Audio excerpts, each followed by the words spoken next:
Assalamualaikum warahmatullahi wabarakatuh.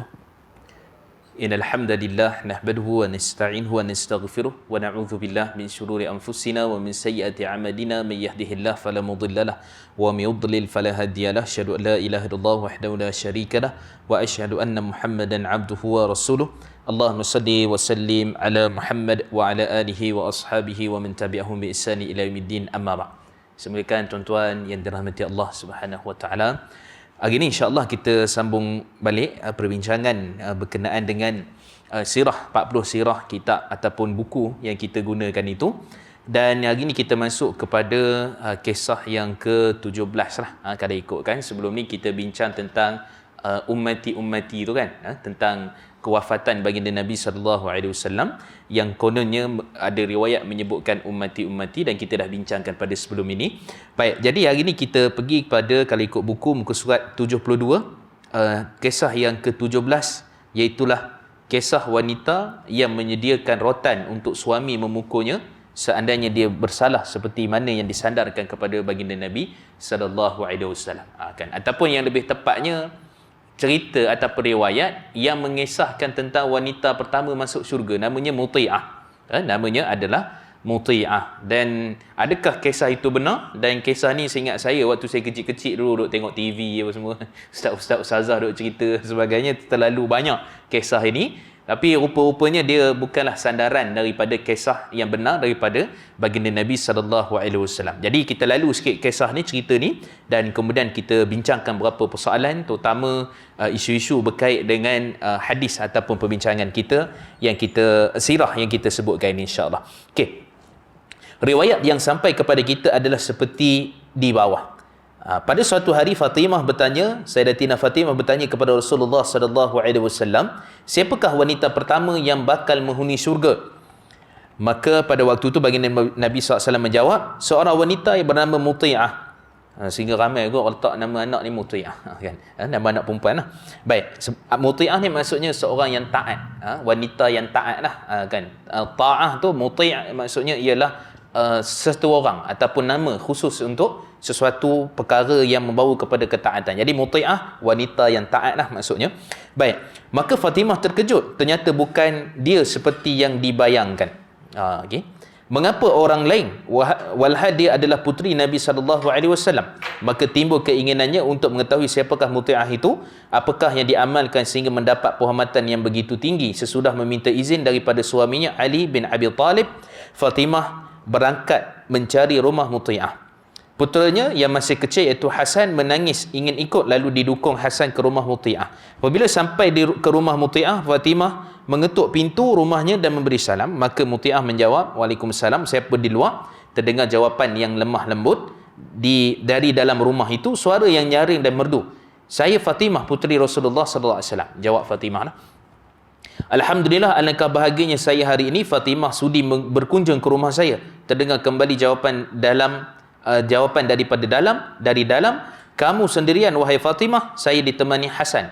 Kemudian beliau menyatakan, "Mohon maaf ya, suara itu bernada kesal," maksud daripada Muti'ah tu. Maaf, dia diminta maaf lah kepada Fatimah. "Saya perlu mendapatkan izin suami untuk menyambut tetamu lelaki, tetapi Hasan masih kecil." Tu jawab Fatimah. "Meskipun kecil, Hasan lelaki. Esok sajalah kamu datang lagi, saya akan minta izin daripada suami dahulu," kata Muti'ah. Esoknya Fatimah datang sekali lagi dengan membawa Hasan dan Husain. Selepas memberi salam dan dijawab, kemudian Muti'ah berkata dari dalam, "Kamu datang dengan siapa?" "Dengan Hasan." Fatimah menyatakan, "Suami saya sudah memberikan izin." Maksud dia dah minta izin lah, dah datang dengan Hasan. "Ya, dengan Hasan dan Husain." Bawa Husain pula, Sayyidina Husain. "Mengapa tidak beritahu semalam?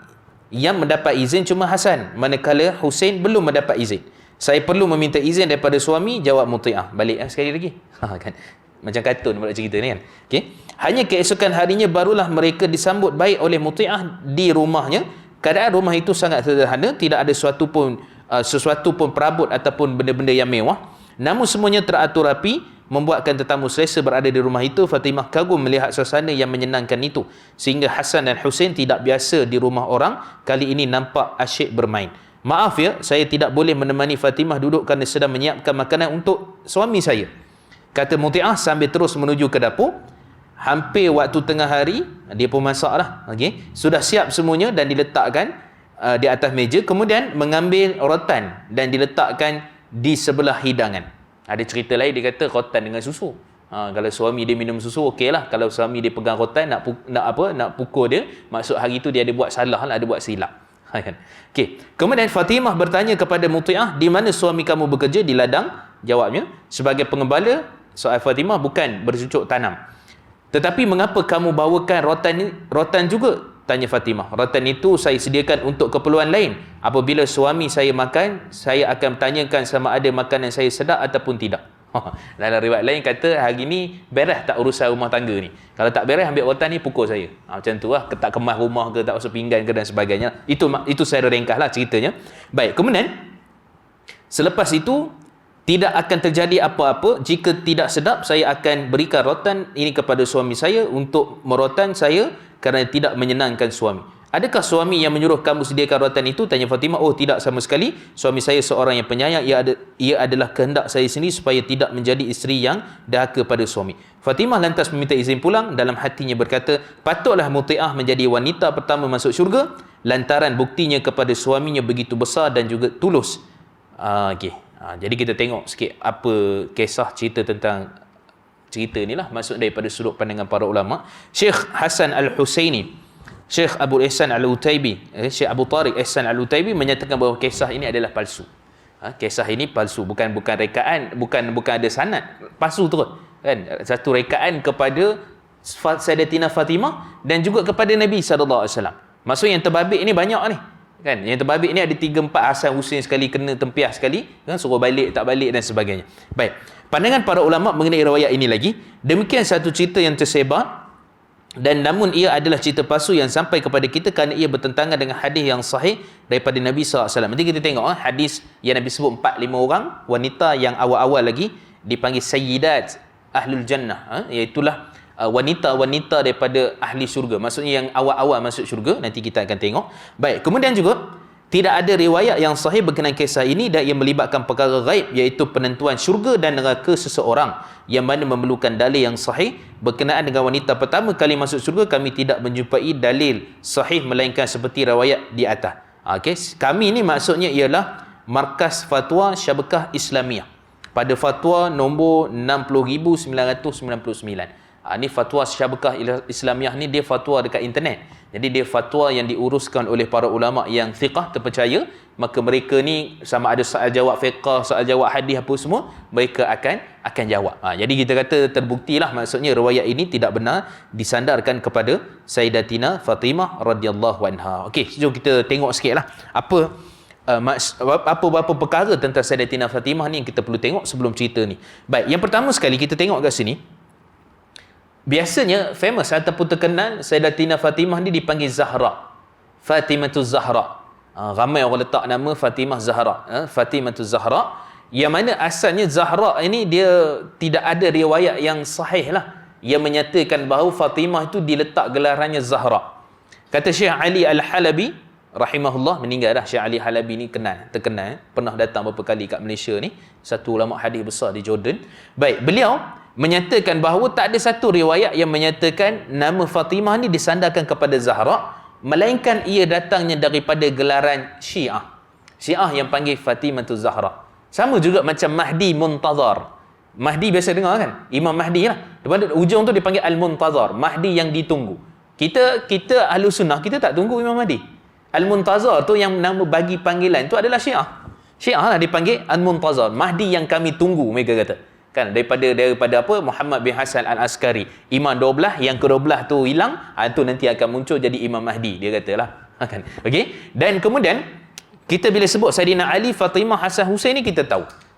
Kan kita Ahlu Sunnah wal Jamaah memang menganggap mereka ini adalah Ahlul Bait. Mereka ni adalah sahabat yang sangat setia, bahkan cucu daripada keturunan Nabi SAW. Tidak ada lebih dan kurangnya, melainkan disebut dalam hadis-hadis yang sahih. Nanti kita akan lalu sikit tentang kelebihan Sayyidatina Fatimah, dan begitu juga sahabat-sahabat lain pun ada kelebihan-kelebihan yang tertentu. Jadi di sini menunjukkan bahawa tidak ada satu riwayat pun yang benar yang menyatakan nama Fatimah itu Fatimah tu Zahra. Kan, jadi yang tu kita nak panggil itu tak adalah isu sangat. Cuma kita kata jangan jangan terlalu dikedepankan Zahra tu lah. Kan panggil Fatimah, Sayyidatina Fatimah, nak letak nama Fatimah Zahra pun okey. Cuma jangan kita kata itulah sunnahnya. Jangan kita kata ini daripada riwayat yang sahih namanya Zahra contohnya. Kan tambahan tu. Itu yang pertama yang kita perlu faham. Baik, itu isu yang pertama daripada cerita kisah Fatimah yang kita perlu tahu. Sebab riwayat-riwayat berkenaan dengan Sayyidatina Fatimah ni banyak perkara yang riwayat-riwayatnya datang daripada perkara yang tidak sahih. Nanti kita akan lalu satu persatu. Baik, ataupun riwayat sahih tapi pemahaman salah. Itu cerita yang pertama tu gelaran Fatimah Zahra. Yang kedua, berkenaan dengan Nabi SAW melarang Fatimah ni, iaitulah Sayyidina Ali berpoligami. Kan? Riwayat ni juga famous. Maksudnya Sayyidatina Fatimah ataupun Sayyidina Ali tak dibenarkan oleh baginda Nabi SAW untuk anaknya, iaitulah Fatimah, dimadukan. Riwayatnya sahih, datang daripada riwayat Imam Muslim daripada Miswar bin Makhramah. Miswar bin Makhramah meriwayatkan betul ketika mana Nabi SAW berada atas mimbar dan kemudian Nabi SAW sebut 3 kali. Maksudnya tidak membenarkan Fatimah ni dimadukan oleh Sayyidina Ali. Cerita tu memang famous. Tapi riwayat sahih. Tapi di sebaliknya tu kita kena faham. Pertama, takkanlah Nabi SAW melarang. Sayyidina Ali ni satu watak yang sangat baik, sangat kita kata thiqah, terpercaya dan sebagainya, seorang sahabat, seorang menantu Nabi, sepupu Nabi. Tiba-tiba Nabi sendiri yang melarang poligami. Mustahil.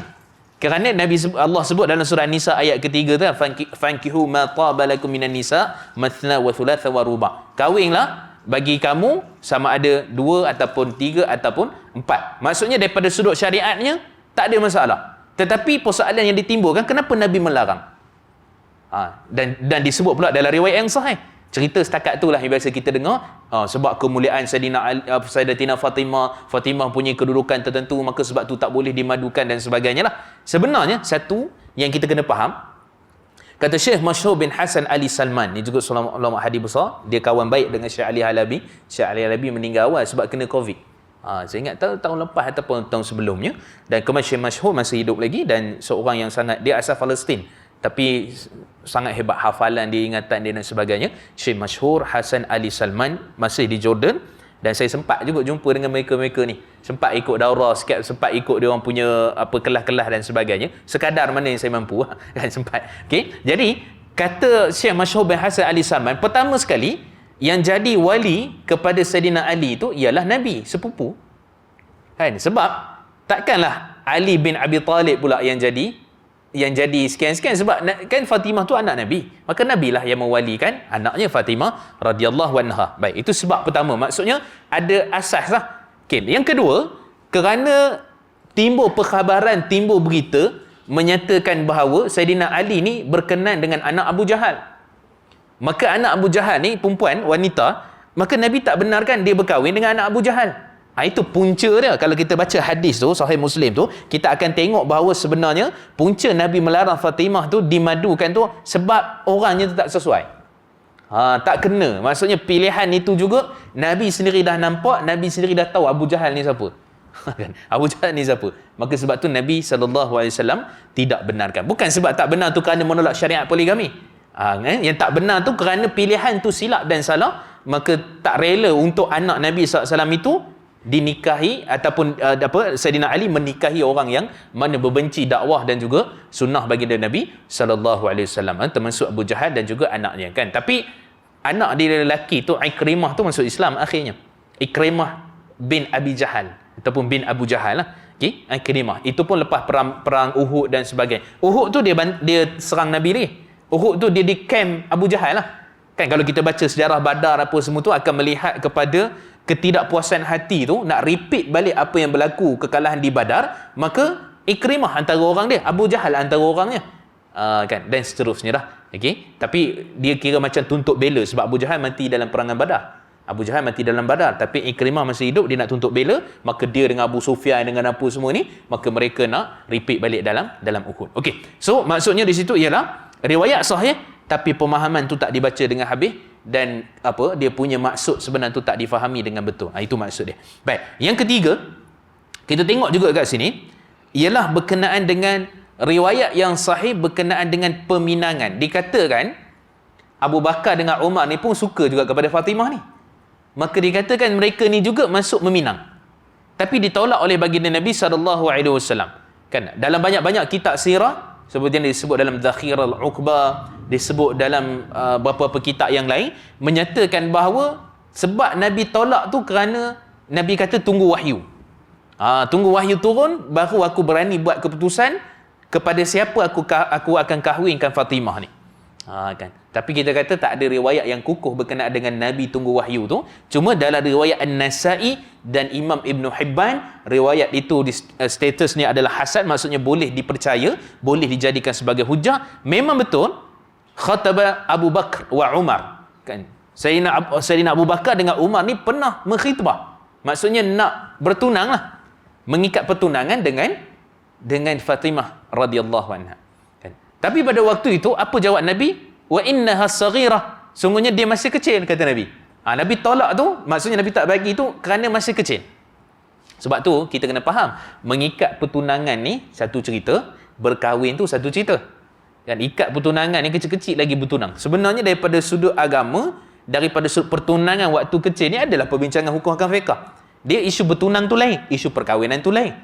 Itu perbincangan yang sangat panjang lah daripada sudut ulama. Boleh buka mausu'ah fiqhiyah kuwaitiyah dan sebagainya lah, kitab-kitab yang membincangkan tentang isu ni. Cuma kita nak bagi tahu asasnya Nabi jawab dia terlalu kecil. Kemudian selepas itu Sayyidina Ali masuk meminang, kemudian Nabi kahwinkan Sayyidina Ali dengan Fatimah radhiyallahu anha. Kan, jadi maksudnya ceritanya ringkas, ceritanya adalah kisah babak-babak yang mana menunjukkan bahawa sahabat lain pun ada berkenan lah dekat Sayyidatina Fatimah, namun Nabi mengahwinkan jodohnya dengan Sayyidina Ali radhiyallahu anhu, kerana sepupu lah, kan, Ali bin Abi Talib, kerana Abu Talib tu taklah masuk Islam, kan, kerana sepupu lah, sepupu baginda Nabi sallallahu alaihi wasallam. Kan, kalau tengok sepupu Nabi ramai yang masuk Islam, cuma pak saudara Nabi tu tak ramai yang masuk Islam lah. Kan, yang sempat jumpa dengan Nabi tu 4 orang, sempat dengan dakwah Nabi, sempat dengan kebangkitan Nabi tu ada 4. Abu Jahal pula ada, Abu Lahab, kemudian Al-Abbas bin Abdul Muttalib, ataupun kita panggil Al-Abbas lah. Abbas, kemudian Hamzah, kemudian siapa seorang lagi? Ingat? Bukan. Ingat? Abu Lahab, Abu Jahal bukan? Bukan. Abu Lahab, kemudian Hamzah, kemudian Al-Abbas bin Abdul Muttalib, Hamzah, Al-Abbas. Okay? Al-Abbas bin Abdul Muttalib. Sebab tu Abdullah bin Abbas.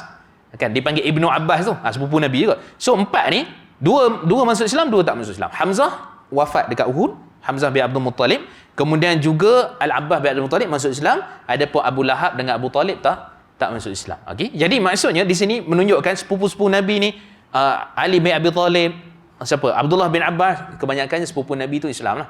Cuma pak saudara Nabi tu cuma 2 orang. Cuma kalau tengok mak saudara Nabi, pak saudara Nabi yang lain waktu Nabi kecil dah meninggal, yang tu memang tak sempat dengan Islam lah. Cuma sempat dengan dakwah Nabi tu ada 4 orang. Baik. Jadi sepupu Nabi SAW antaranya adalah Sayyidina Ali, dan kelebihan lah yang banyak daripada hadis-hadis yang cerita tentang kelebihannya. Okey. Kemudian isu yang keempat. Dikatakan Fatimah ni tidak pernah datang haid. Itu antara keajaiban Fatimah lah. Sayyidatina Fatimah radhiyallahu anha, beliau tidak pernah didatangi haid kerana atas dasar, kalau kita tengok dalam beberapa riwayat menyebutkan bahawa kerana itu dipanggil kelebihan untuk Fatimah. Tengok dalam kitab-kitab Syiah ada jumpa benda ni. Kan? Sebenarnya memang ada riwayat daripada Al-Hakim, daripada Mustadrak, dalam kitabnya Mustadrak dan sebagainya, yang menyebutkan Fatimah ni antara kelebihan dia ialah dia tidak didatangi haid. Tak pernah datang haid.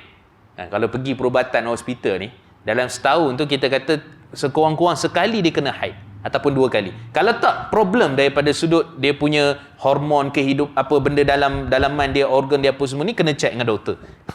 Jadi dia bukan satu kelebihan sebenarnya, dia adalah salah satu daripada kekurangan. Sama juga kalau kita tengok Al-Imam Ibn Qayyim bahas kan tentang isu Nabi berkhatan ataupun tidak kan. Zaman Arab Jahiliah tu, kalau tak berkhatan tu pelik di sisi Arab Jahiliah. Sebab tu kata Imam Ibn Qayyim dan sebagai ulama mensahihkan datuk Nabi yang mengkhatankan Nabi tu, bukan Nabi dikhatankan sejak lahir. Itu cerita panjang lah, khilaf berlaku riwayat dan sebagainya. Cuma kita nak kata daripada sudut asasnya, berkenaan dengan Fatimah tidak pernah datang haid, memang ada riwayat. Tetapi Imam Ibn Iraq Al-Kinani dalam kitab ni Tanzihus Syariah. Tanzihus Syariah ni kita pernah terjemah dulu. Dia adalah kitab mengumpulkan hadis-hadis palsu. Ya, kitab mengumpulkan hadis-hadis palsu. Tanzihus Syariah Imam Ibn Iraq ataupun Ibn Iraq Al-Kinani. Baik. Beliau menyatakan riwayat-riwayat berkenaan dengan Fatimah tidak didata haid ni dhaif. Bagi beliau riwayat-riwayatnya lemah. Seperti mana disebut dalam riwayat Al-Hakim dan sebagainya. Itu pendapat beliau. Adapun Imam Ibn Jauzi menyatakan riwayat-riwayat tentang isu ini semuanya palsu terus. Dan ini disetujui juga oleh Imam As-Suyuti. Imam As-Suyuti ni satu orang ulama hadis yang memang sangat terkenal dengan dipanggil tasahul. Maksudnya bermudah-mudah dalam menghukum satu riwayat itu sebagai hasan ataupun sahih lah. Kan? Tapi dalam bab ni, walaupun dia dikenali sebagai tasahul, bermudah-mudah dalam menghukum riwayat tu sahih, tapi dalam bab ni dia sendiri menyatakan lebih cenderung kepada palsu. Bukan lagi dhaif lah, bukan lagi lemah. Okey.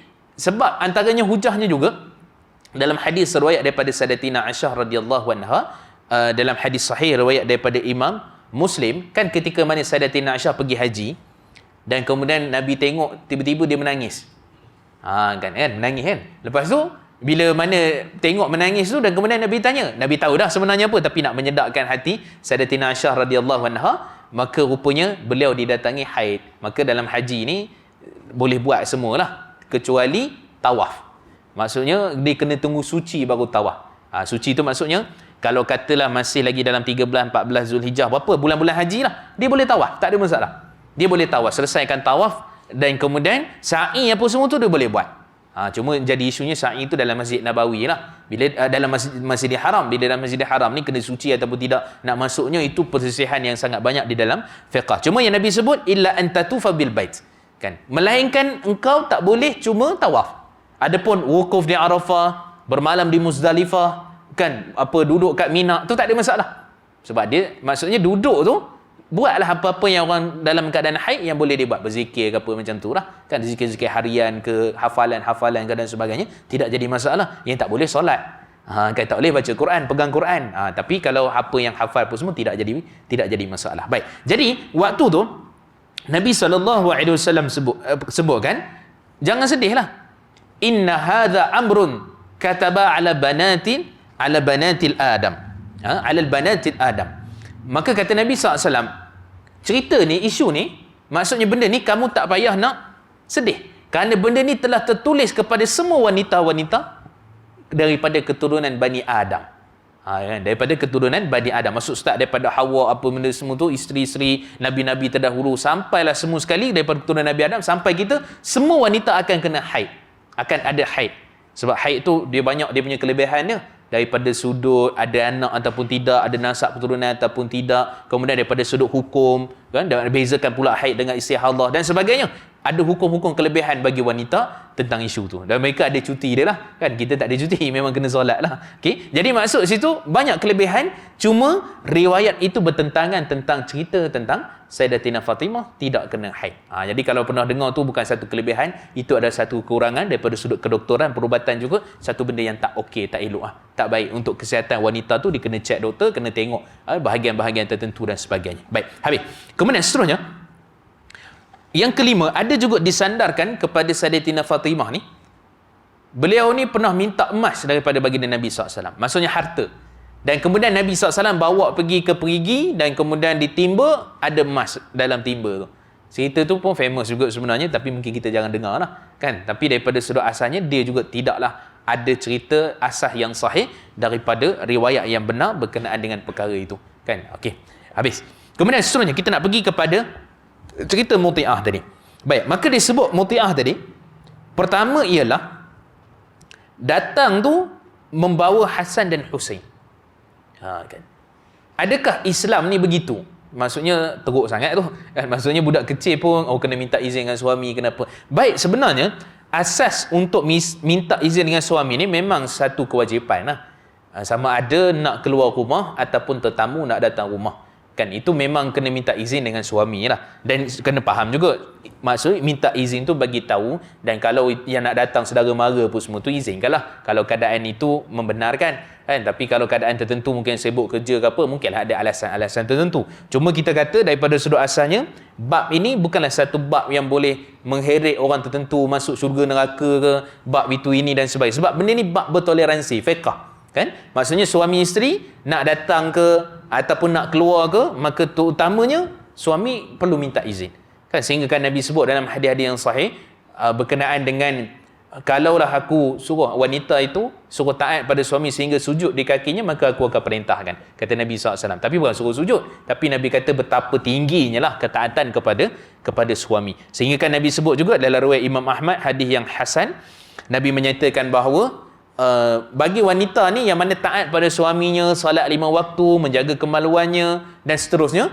maka kata Nabi SAW dibuka baginya pintu-pintu syurga yang mana dia boleh masuk melalui pintu-pintu syurga yang dikehendaki. Walaupun hadis ni ada perselisihan lah di kalangan ulama hadis, ada kata dhaif, ada yang kata hasan daripada sudut riwayat, tapi diriwayatkan oleh Imam Ahmad. Maksudnya wanita ni senang untuk masuk syurga, kelebihan dan sebagainya yang Allah telah berikan kepada wanita. Baik, cumanya isu budak kecil ni dia terkait dengan, dia banyak perbincangan fiqh. Bila budak kecil ni dia ada dia punya, kita kata keterbatasannya dia tidak sama seperti mana keterbatasan orang dewasa.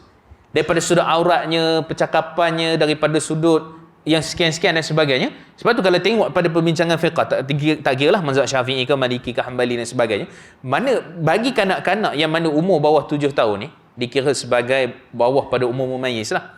7 ke 8 tahun macam tu umur mumayyiz, ataupun 6 macam tu lah. Okay? Jadi di antara umur-umur mereka ni, maka pada waktu tu ada umur dipanggil umur masih sabi. Sabi ni kanak-kanak. Kalau ikut riwayat ni, maksud Hasan Husain ni belum baligh lagi, maksudnya masih lagi kanak-kanak kan. Jadi kalau kita tengok, adakah sesukar itu Islam ataupun daripada sudut hukum hakam fiqh? Jawapannya tak lah kan. Sepatutnya daripada sudut keizinan ke apa, dia nak bagi tahunya sebab izin itulah betapa taatnya muti'ah ni, seorang wanita yang taat, sehingga kan antara sebab-sebab dia masuk syurga kerana betul-betul menjaga wasiat suaminya.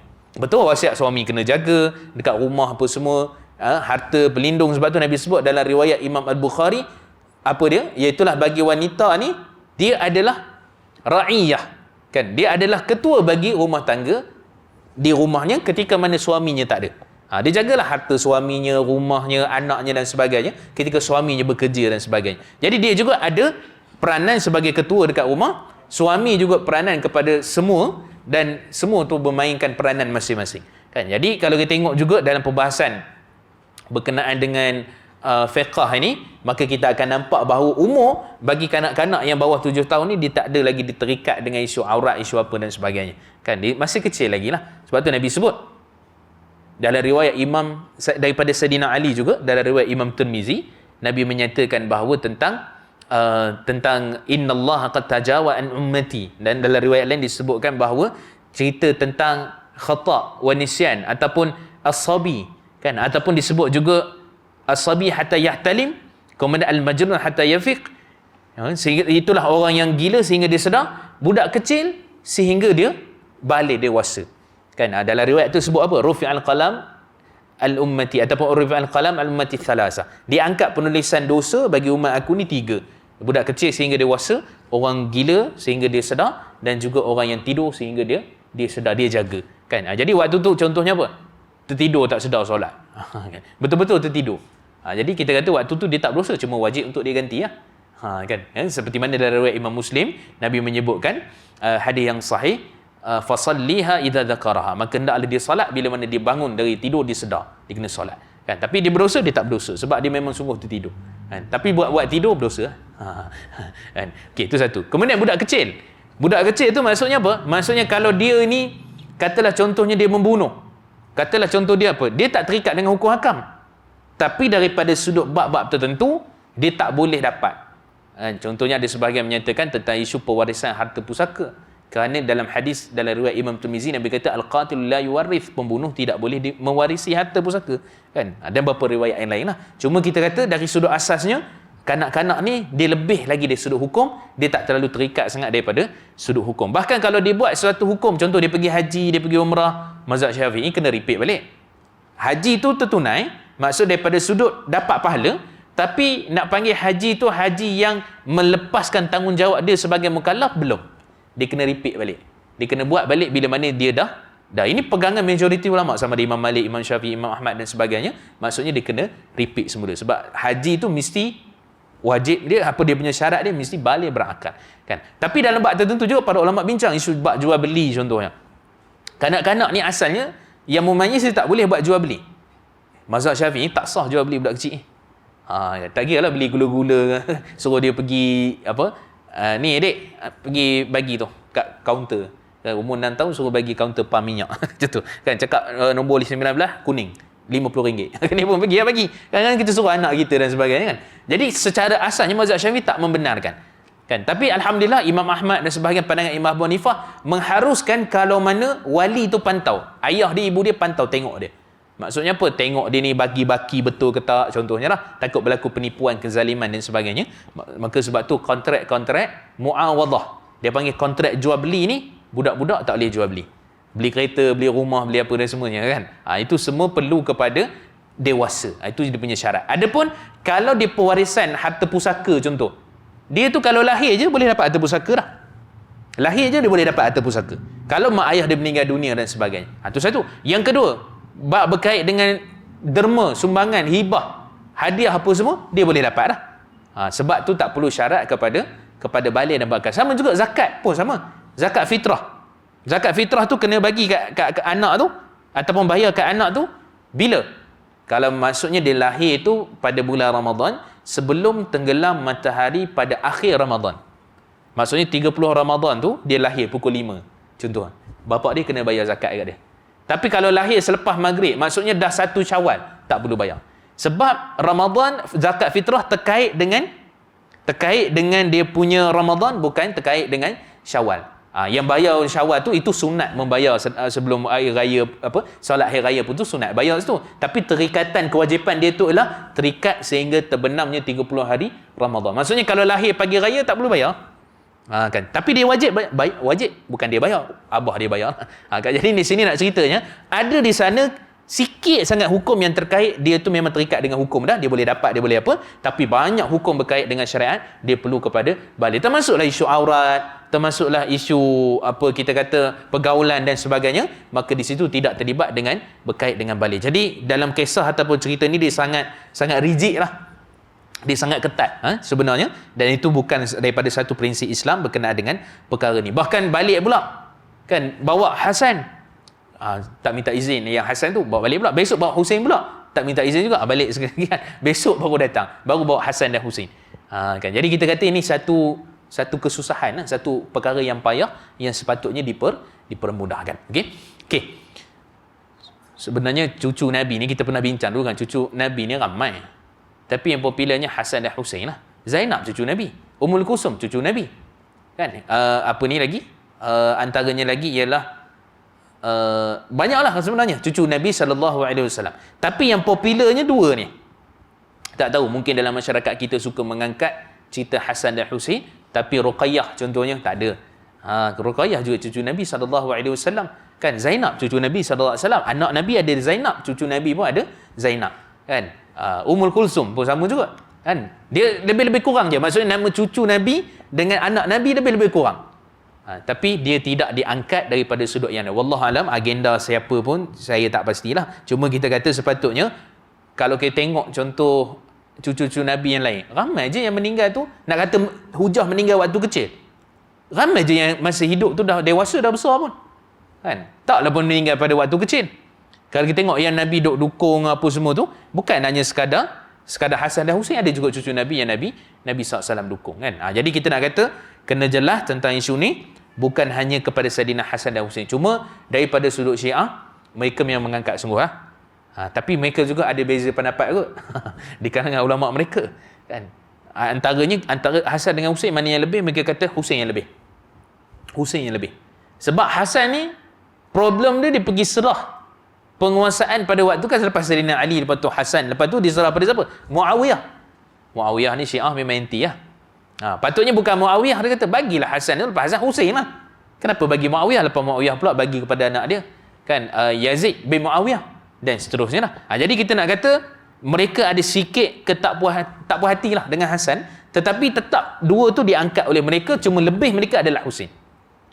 Kalau tengok daripada sudut Mahdi pun turun pun, mereka akan kata daripada zuriat keturunan Husain lah. Muhammad bin Hasan al-Askari tu daripada zuriat keturunan Husain, bukan Hasan. Kita Ahlussunnah wal Jamaah, pandangan majoriti ulama daripada Hasan. Imam Mahdi tu keturunan daripada Hasan, sebab dia kan namanya adalah nama sama dengan Nabi SAW, Muhammad bin Abdullah. Kan, tu panjanglah ceritanya. Cuma kita nak kata itu benda yang khilaf, perbincangan yang sangat panjang. Cuma Syiah mengangkat Husain adalah yang terkehadapan. Okey, habis. Kemudian kita tengok pula isu berkait dengan cerita ni. Nombor 7. Siapa sebenarnya yang masuk syurga? Pertama wanita ni. Kita tengok daripada riwayat yang sahih. Baik. Pertama sekali, Nabi sendiri dalam riwayat daripada Anas bin Malik radhiyallahu anhu, hadis sahih riwayat Imam Muslim, iaitu ana aktsaru anbiya tab'an yaumil qiyamah wa ana awwalu may yaqra'u babul jannah. Dalam hadis sahih riwayat Imam Muslim daripada Anas bin Malik, kata Nabi SAW dalam kisah ni, Nabi menceritakan, aku adalah Nabi yang paling banyak pengikutnya pada hari kiamat. Betul lah, Nabi paling banyak pengikutnya pada hari kiamat. Sebenarnya semua umat Nabi pun akan pergi cari Nabi sebenarnya. Semua umat Nabi-Nabi sebelum tu pun akan pergi cari Nabi sallallahu alaihi wasallam untuk dapat syafaat kubra, dia panggil. Syafaat yang paling besar untuk hisab pada hari kiamat. Untuk hisab. Umat Nabi Nuh ke, umat Nabi Isa ke, umat Nabi Musa, semua akan jumpa Nabi sallallahu alaihi wasallam. Okey, itu pertama. Itu dalam riwayat Bukhari. Maksudnya, ana awwal syafi' al-musyaffi'. Aku adalah orang pertama yang akan berikan syafaat, yang diizinkan untuk memberikan syafaat. Nabi sallallahu alaihi wasallam. Maka semua umat akan pergi minta izin kepada baginda Nabi sallallahu alaihi wasallam. Baik, itu pertama. Yang kedua, paling banyak Nabi sallallahu alaihi wasallam punya umat ni tak terkira lah. Okay, tak terkira. Cuma kita kata untuk nak bagi tahu Nabi tu ingat ke tak pada umatnya, bukan masalah Nabi tu. Umat tu sendiri, umat tak ingat tak pada Nabi tu. Dengan sunnahnya, dengan selawatnya, dengan amal-amal sunnah, kan, menjauhi perkara-perkara yang tak sepatutnya, tidak dianjurkan, diajarkan oleh baginda Nabi SAW, kan. Jadi semua perkara tu kita kena ingat. Kerana umat Nabi ni begitu ramai. Jadi untuk mengenali umat Nabi SAW ini, banyaklah yang Nabi sebut, kan. Kalau contohnya kita kata, dalam riwayat Imam Al-Bukhari, kata Nabi SAW, man istata'a minkum ayyatula ghurratahu fayaf'al.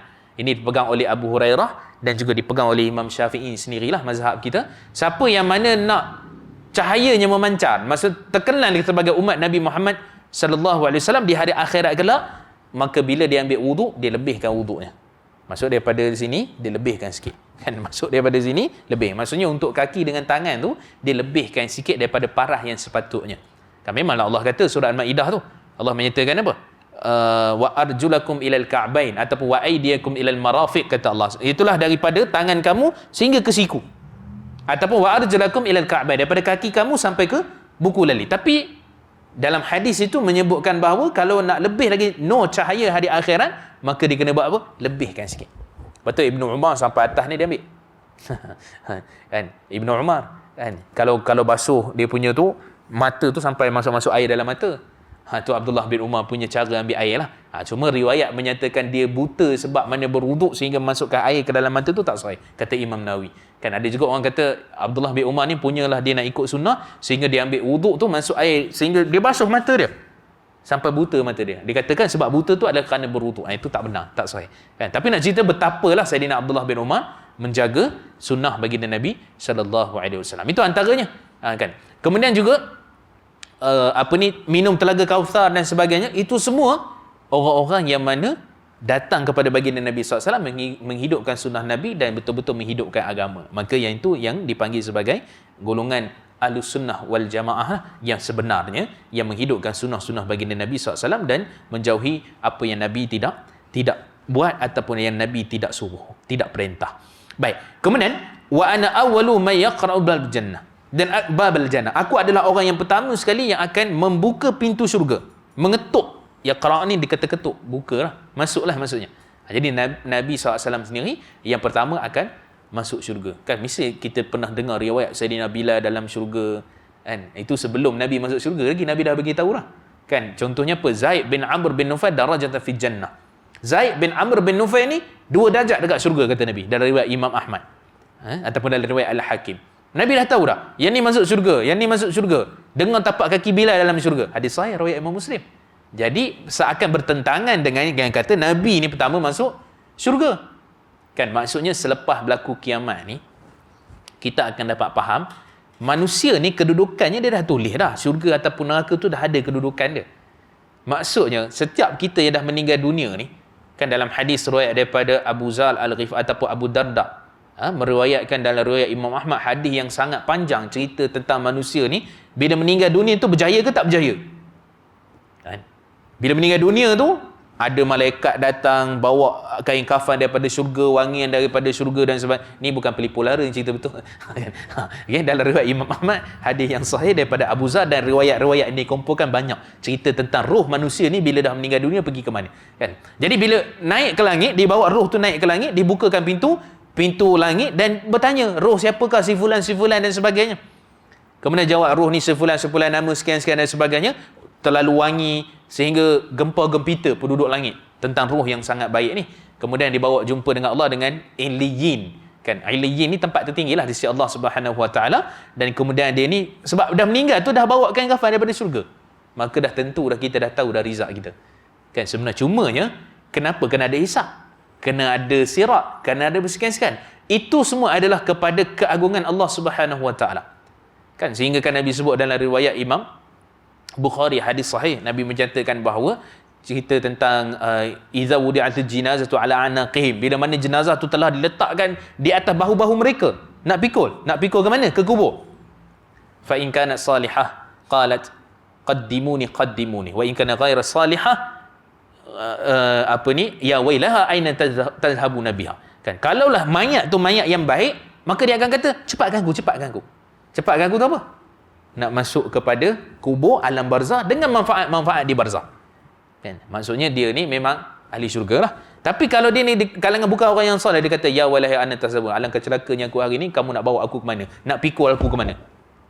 Kan? Kemudian Nabi kata dialog tu, yasma'u kulla syai'in illa al-insani walau sami'u la sa'iq, kata Nabi SAW. Semua makhluk tu dengar. Semualah pokok, burung apa semua dengar yang dia kata. Kalau dia mayat yang sahih, yang soleh, dia kata apa? Cepat aku. Kalau mayat tu tak soleh, dia kata alangkah celakanya hari ini, ke mana kamu semua nak bawa aku?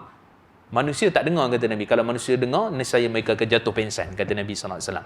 Kan dalam hadis sahih riwayat Imam Bukhari ataupun Imam Muslim. Kan? Jadi nak menceritakan bahawa kita dah tahu dah. Cumanya yang Nabi sebut, aku yang mula ketuk pintu syurga tu ataupun masuk dalam syurga tu.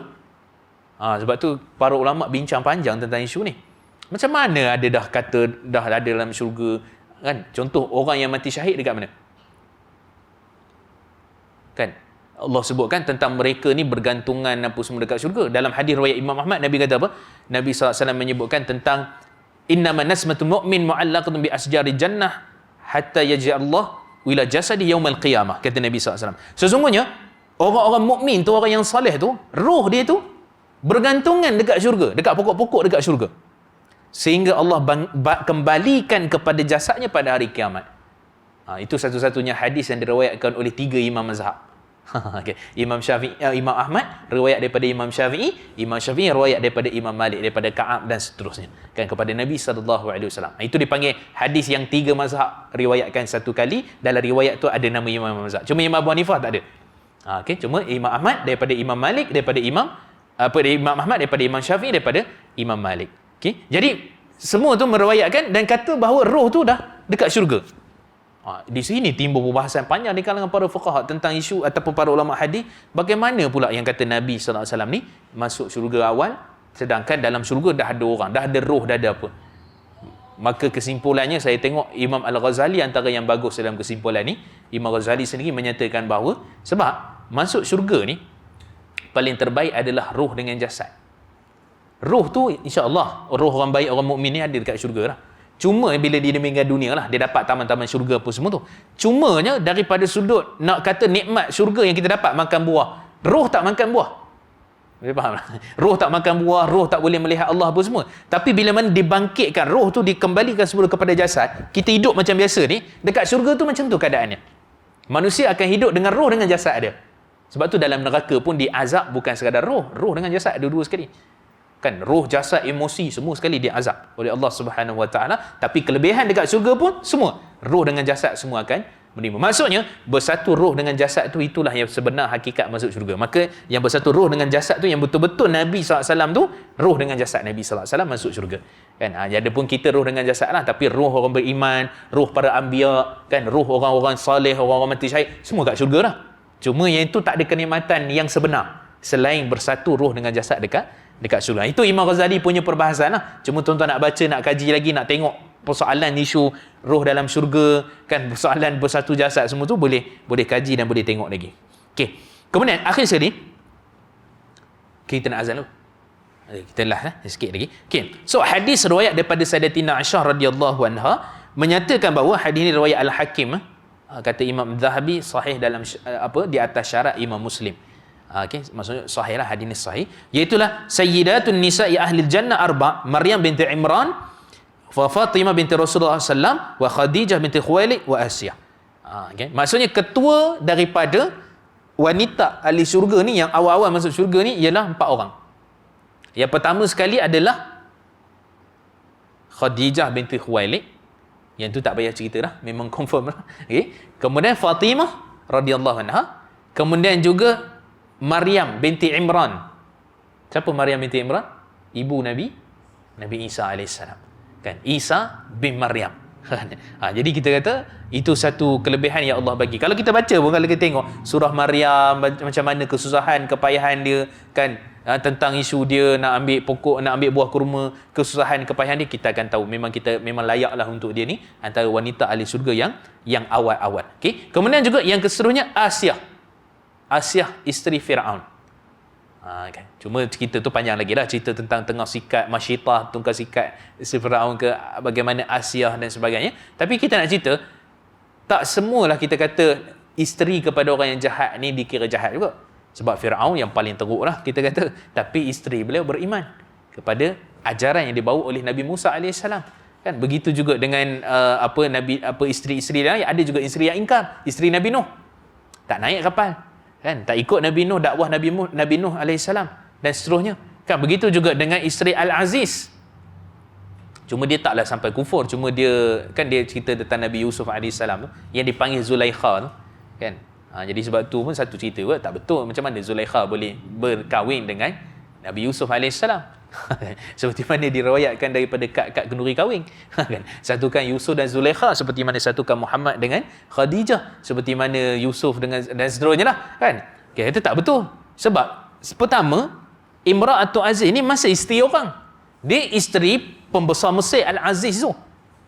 Macam mana pula boleh berkahwin dengan Zulaikha? Itu satu. Yang kedua, tak mungkinlah seorang yang mana wanita yang jahat, yang memperdayakan Yusuf dan sebagainya, tiba-tiba berkahwin dengan Nabi Yusuf AS. Kan banyaklah kritikan terhadap kisah itu, sebenarnya tak tepat. Cuma yang paling tepat, mereka tak berkahwin. Kan? Jadi tak betul lah yang menyatakan satukan seperti Yusuf dan Zulaikha dan seterusnya. Okay? Jadi maksudnya kat sini, 4 ni memang yang awal-awal masuk syurga. Jadi kalau kita tengok tu, kisah mereka ni sangat hebat.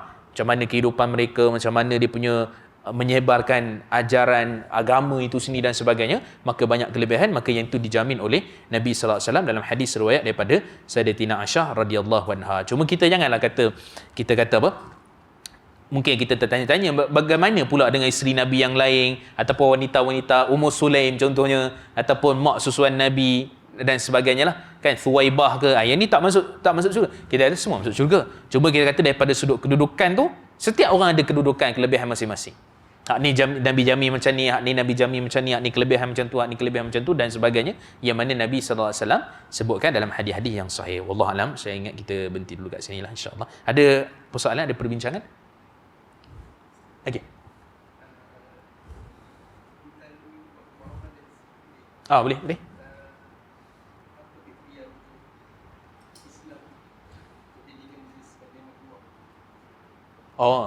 Apa kriteria Islam untuk jadikan ia sebagai satu mata wang? Okey, pertama sekali, dari sudut mata wang ni sebenarnya ia benda yang simple, benda yang mudah yang digunakan oleh baginda Nabi sallallahu alaihi wasallam. Sebab tu bila sebut tentang mata wang Rom dengan Parsi ni mata wang dia apa? Dinar dengan dirham. Jadi Nabi cuma apply ya.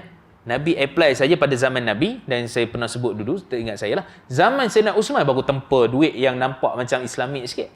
Kan, yang ada titik Islam tu sendiri. Jadi kita kata dinar dirham itu dia cuma terikat daripada sudut hukum hakam riba. Hukum hakam riba. Cuma kalau nak tanya daripada sudut mata wang, Islam mengiktiraf, kalau kita tengok pada zaman Sayyidina Umar Khattab radhiyallahu anhu pernah dicadangkan supaya mata wang itu daripada kulit unta. Bukan dinar dan dirham, dipanggil fulus. Fulus ni untuk beli benda-benda yang kecil lah. Benda-benda yang kecil. Adapun benda-benda yang besar tu perlu dinar dirham lah. Jadi pada zaman Sayyidina Umar tu disuruh buat pada waktu tu, tapi sebahagian besar di kalangan ulama-ulama sahabat membantah. Mereka kata kalau macam tu tak ada tinggal kita punya unta.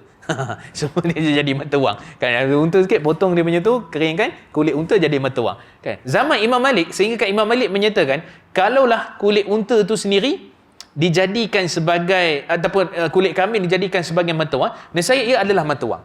Jadi nak ceritanya bahawa mata wang dia tak terikat dengan logam saja. Kalau ada zaman bila ke, zaman dulu ke apa semua kan, dulu zaman kerajaan Melaka lah, kerajaan apa kan, apa siput lah, kulit itulah, kulit ni apa semua, dia boleh jadi mata wang. Dia panggil fulus, mata wang yang kecil lah. Okay, jadi maksud syarat mata wang pertama sekali dari sudut asalnya dia diiktiraf dari sudut kita, negara kita, Bank Negara Malaysia lah. Pertama diiktiraf oleh Bank Negara Malaysia. So wang fiat money kita tu diiktiraf oleh Bank Negara Malaysia dan boleh ditukar medium of exchange. Maksudnya sebagai pertukaran, sebagai pengukur nilai dan juga sebagai alat untuk kita mengukur sesuatu daripada sudut pertukaran sama ada barang dengan nilai dan sebagainya. Jadi kita kata diiktiraf daripada sudut mata wang. Adapun selain daripada tu yang tak diiktiraf, kita nak buat mata wang kita sendiri ke apa, tak diiktiraf daripada sudut wang negara, dari sudut undang-undang juga pun sama juga. So syarat nak jadi mata wang ni kita kata dia banyak melalui proses negara, undang-undang, bank negara. Kalau bank Mesir, kalau Kuwait, dia ada dinar Kuwait, dia ada dinar Jordan, dia apa semua tu diiktiraf daripada sudut dia punya negara tu sendiri kan. Sebab tu di Malaysia, sebab tu ada pandangan menyatakan Bitcoin itu tak diiktiraf sebagai mata wang kerana negara kita Malaysia secara dasarnya tak menggunakan Bitcoin itu sebagai satu benda yang diiktiraf.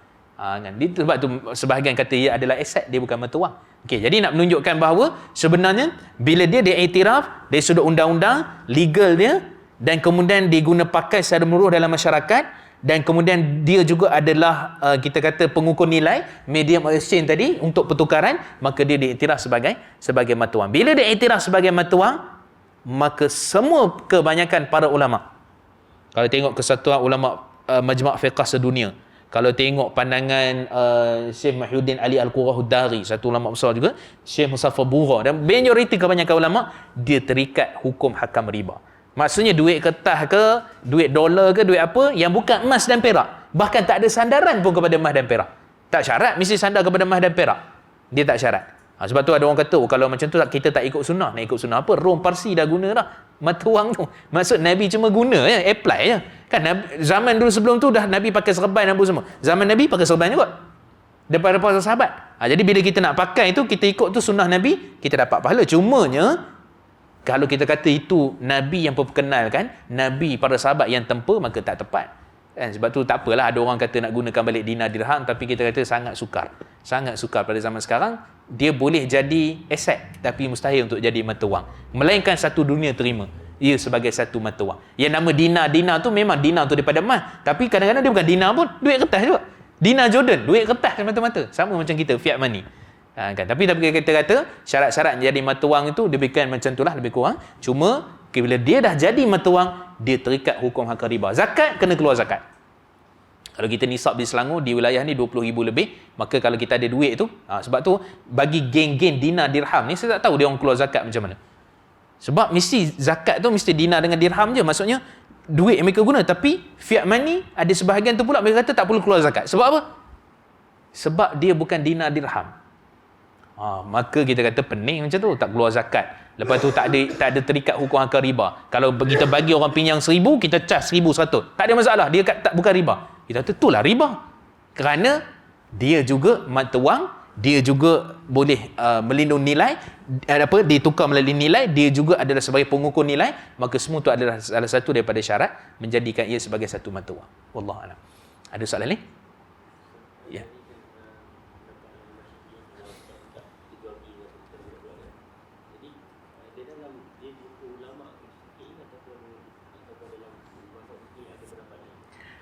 Okey, satu persoalan yang sangat baik. Dia sebenarnya memang pendapat mazhab Syafi'i dan juga sebahagian pendapat Imam Abu Hanifah dan sebahagian pendapat daripada Imam Malik. Maksudnya banyak jugalah yang berpandangan demikian. Cuma kita kata realiti sebenar sebab tu Imam Ahmad dan sebahagian pandangan lain menyatakan bahawa boleh saja untuk wali dia pantau lah. Maksudnya yang tak bagi tu dia seolah-olah macam wakil kepada wali dia. Dia bukan pembeli yang sebenar. Dia bukan yang buat transaksi sebenar. Wali dia tengok beli karipak RM4, dia pun tengok RM4. Okey, beli karipak ni. Berapa satu ni? 150 sen. Okey lah. Contohnya gitu lah. Maksud dipantau oleh ibu ayah dia. Maka hukumnya harus. Kan. Cuma kita kata dalam mazhab Syafi'i memang agak straight sikit dalam isu jual beli kanak-kanak ni. Cuma kita kata kalau pada hari ni kena pantau. Contoh, kita bagi dia belanja kat sekolah. Tu macam mana nak pantau kan? Bagi RM5, RM2, RM3, dia pun beli nasi lemak kat kantin. Yalah, darjah 1. Contoh baru 7 tahun, berapa 6 tahun kan. Jadi kita kata, kita balik tu kita tengok, hari ni makan apa? Beli nasi lemak. Air berapa? Air 50 sen. Nasi lemak RM1.50. Bagi RM2 habis. Contoh gitu lah. Okey lah tu. Kita pantau lah, kita tengok lah. Maka bila kita pantau, kita tengok, maka dia tak lagi menjadi satu benda yang bukan daripada sudut syaraknya datang dosa ke apa dan sebagainya. Okey, sebab dia budak kecil. Sebab risau berlaku apa? Penipuan, kezaliman, pulang baki tak betul dan sebagainya. Itu maksudnya. Jadi kita kata mazhab Imam Ahmad lebih sikit terbuka dalam isu ni dengan syarat dipantau oleh wali dia. Wallahualam.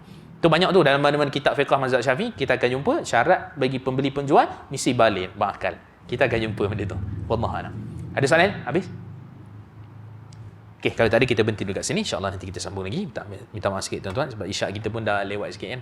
Jadi kita berhenti dekat sini. Mudah-mudahan ada manfaat. Aqulu qawli hadza wa astaghfirullah li wa lakum. Allahumma faqqihna fid din wa 'allimna ta'wil dinas siratal mustaqim. Wa sallallahu ala Muhammad. Kita sudahi dengan tajwid kafarah. Subhanakallah wa bihamdika asyhadu an la ilaha illa anta astaghfiruka wa atubu ilaik. Wassalamualaikum warahmatullahi wabarakatuh.